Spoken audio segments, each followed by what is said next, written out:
Cool, cool, cool. Okay, how a grandpa broke Yu-Gi-Oh with Exodia. I'm really interested because I've been wanting to make Exodia deck.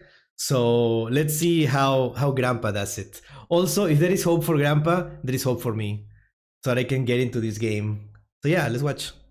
This is Jeff Leonard at the ripe age of 54 years old at a major Yu-Gi-Oh tournament. He's not a grandpa, Exodia, he's 40, one of the he's worst decks in 54. Yu-Gi-Oh against Come the on. humans, the undisputed best deck of the game. And yet, somehow... And all 5 pieces have been assembled. The legs, the arms. He's so dramatic! He's so This is the dramatic! story of how one duel cemented Jeff Leonard's place in Yu-Gi-Oh history. I love that, I love that. Who exactly is Jeffrey Leonard? Well, even with him being twice the age of the average duelist, he's one of the most beloved players in the entire community. His story began like countless dads, wanting to spend more time with his kid. Yeah? But Jeff went above and beyond. He didn't want to just play with his son, he wanted to beat him. The problem? His son was playing fast and complicated decks, where a single turn could snowball into a cascade. Why of would you moves that play never this with seen your dad that is learning the and Jeff wasn't game? able to keep up. So instead, he went with the exact opposite approach, stun decks. These decks were designed to shut everything down and Oh stop the my opponent God. from even getting their combos off the ground. The stun-based playstyle was the complete antithesis to combo decks, and that was the playstyle that Jeff would gravitate towards. But Jeff wasn't just a feel-good story, he had the skill to back it up. With multiple tournament tops over the years, Wow. within the community, he became known as the wholesome old guy everyone loved, and videos featuring him could pull over 100,000 views. He wasn't loud. I like how it's wholesome, right? The deck, like super annoying. The guy, wholesome. It's the hate the scene, not the sinner. Jeff plays anti-meta decks essentially. Well, that's a good thing. Like people love when they see different type of decks, right? Something that goes against meta that is always popular. So yeah, that's kind of cool.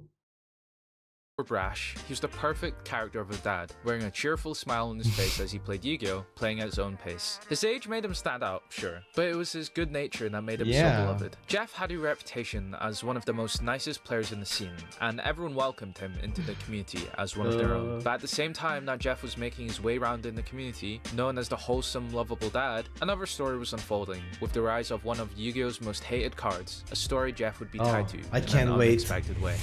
Where's the card? Show me the card! Mystic Mine. Mystic Mine. I heard about this. I've seen shorts about this. Mystic Mine. Mystic Mine. Mystic Mine.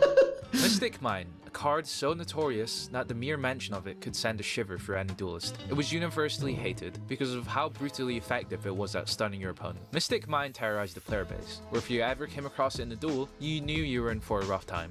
Okay, what exactly is it? If your opponent controls more monsters than you do, your opponent cannot activate monster effects or declare an attack. Okay, so it doesn't let you do anything. Activate monster. You can activate spell cards. If you control more monsters than your opponent does, you cannot activate. And face if both opponents control the same number of destroy this card. Huh. Doesn't seem that OP. I'm assuming like it's like super OP in like combination with something else. Mine is a field spell with one simple effect. If your opponent controls more monsters than you, they can't activate monster effects or declare an attack. And if you control more, the same also applies to you. And if both players have the same number of monsters, Mystic Mine destroys itself. On paper, You are it wrong? might sound Oh, like a well, I balanced can't wait card, to see but this. In practice, it was anything but. I hope on the very first ban list after this set's release, that card goes to like 0. The card fell into a category known as floodgates, cards that stop entire mechanics of the game. Floodgates are generally disliked, as they are cards that prevent players from making certain actions, such as Imperial Order or Vanity's Emptiness, or to prevent special summoning or activating spells. Imagine your opponent plays Mystic Mine, and then suddenly half of the cards in your deck are worthless, and then removing it, easier said than done. It's like being told to cut down a tree after somebody has taken away your axe. This card was You activate it and then protect it with the rest of your deck while you make your opponent slowly deck out. Ah. Yes, Marisa, that sounds like something you will play. It's broken because Field Barrier protects the field spell from being destroyed. Oh. So it won't blow itself up. Oh.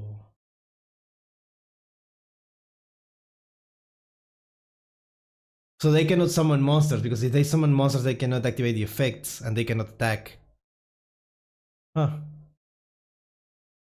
frustrating to play against, as it shut off monster effects, which left many decks unable to even function. Now, sure, you also had two ways to remove it, through spell destruction effects, or by controlling an equal number of monsters your opponent controls, but neither were reliable. At this point in Yu-Gi-Oh!, power creep had advanced so far that spells and traps dedicated to spell and trap removal were relegated instead to inbuilt archetype monster effects, which Mystic Mine completely shut down. Relying on its inbuilt destruction effect didn't work either. If your opponent ever thought the coast was clear with no Mystic Mine on board, cards like Metaverse or Demise of Land could play Mystic Mine during the opponent's turn, acting not only as a form of disruption, but also leaving your opponent with at least one monster on the board, and once a monster was stuck, it was nearly impossible to remove it without the very effect Mystic Mine disabled. This card created a strange gameplay state, where if the opponent ever summoned a single monster, they were locked out of playing until they drew an answer, and if they held back and waited, they couldn't advance their strategy. To put in perspective of how yeah, you can just use it after they use something. That's so funny. Yeah, you just wait until they have more than one monster and activate it directly from the deck with stuff like that. Metaverse. Yeah. It was for a feature match at YCS where the only actions were draw, then pass for 10 turns. It was a miserable experience for everyone involved, for the opponent, that is so spectators, dumb, and honestly, dude. probably even the person Poor guy. Let's see what we're playing against.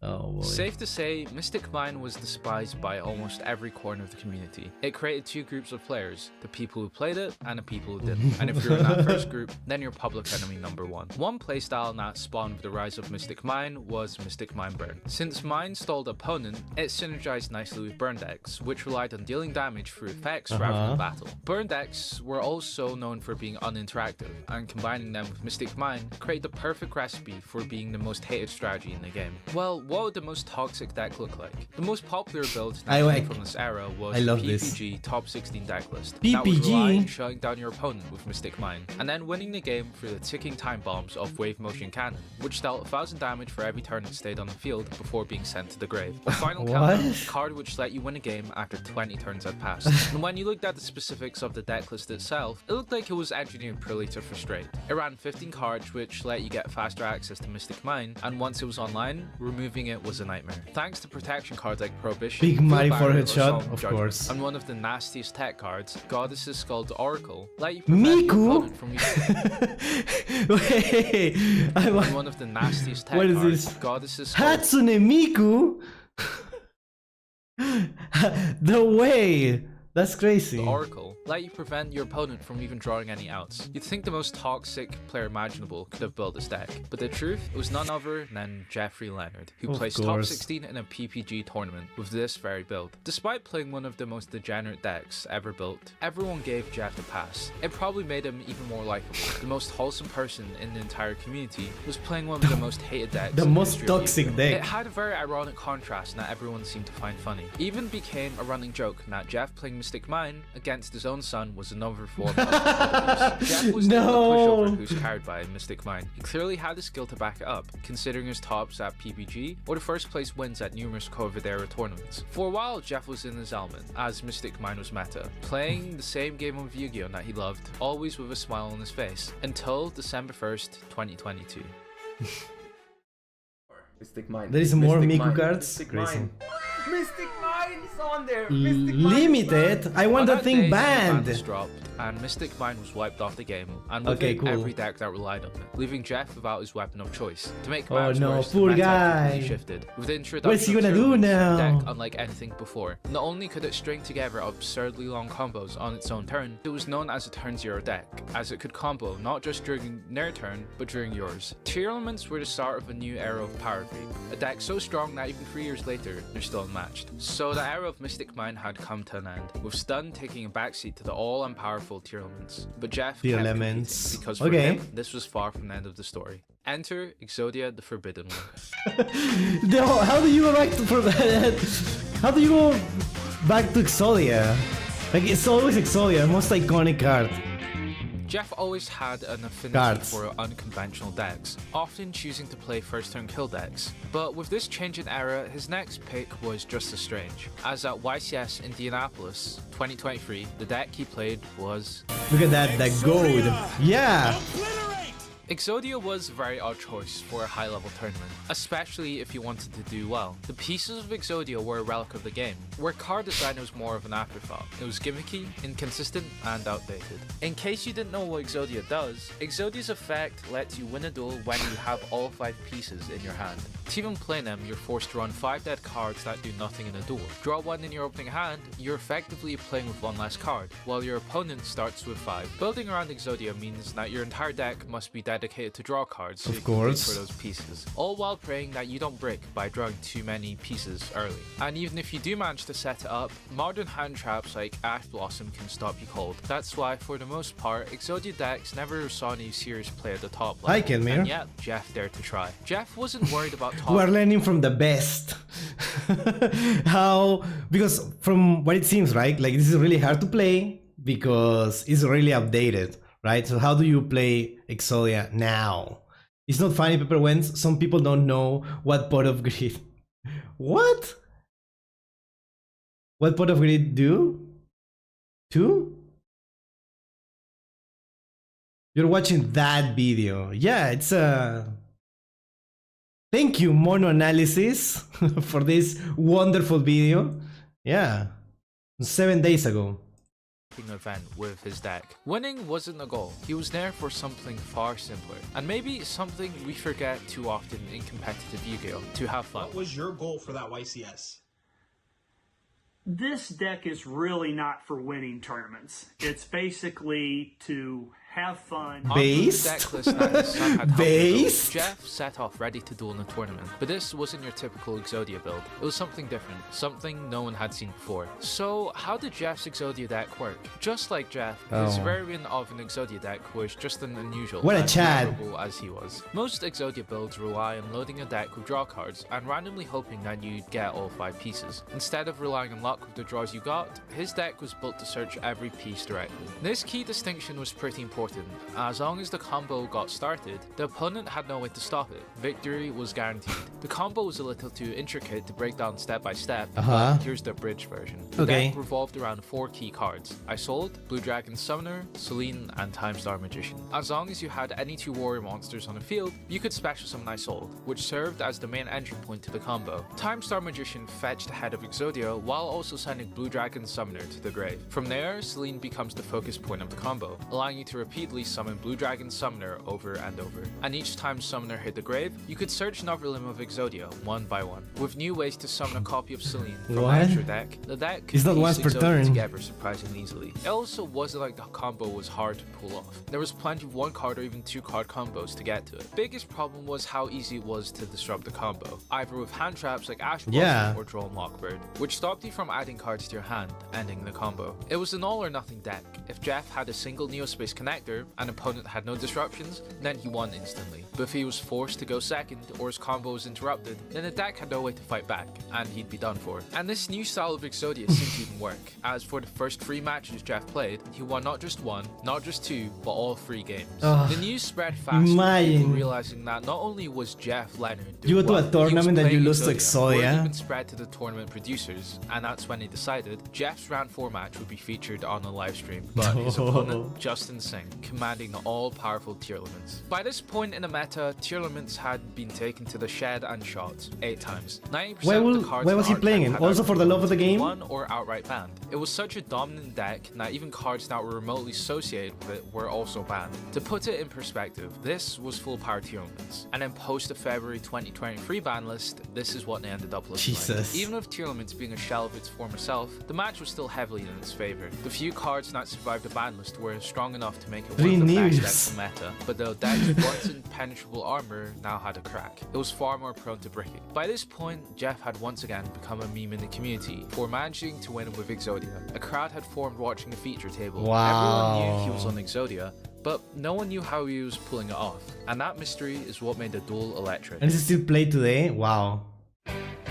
Game 1 starts in Jeff's favor. He wins the die roll, getting to go first. He won. He opens with Neospace Connector, which special summoned an Aqua Dolphin. Not only did this Okay. provide for 2 warriors, meaning that he could summon Isolde and in turn win with Exodia, Aqua Dolphin also had an effect. I can't believe Aqua Dolphin is Justin's playable. hand, potentially clearing out hand traps. I can't And believe so this. Jeff starts his combo, but Justin responds with Calbeck, bouncing Jeff's monster back into the deck. Luckily for Jeff, he has an extender, so he manages to find a new combo line to The Exodia. hell? And piece by piece, he starts assembling it. And when the final card hits his hand, the crowd erupts, rallying behind Jeff as he takes game 1. Oh, Exodia obliterate. Wow. In game 1, So dramatic. Hold on, I love that. That's so dramatic. As he takes game Look 1. how he's so like it's on, we know. But it's so cool In to like game put it 1, like that. Jeff got lucky by going Yes, it's one that usually goes with heroes, right? It's not a hero, but it goes with heroes because it reads hand traps out of the hand. Oh, I was like under the impression of like Neospacians were like really bad cards except for the mole, right? BRB, okay.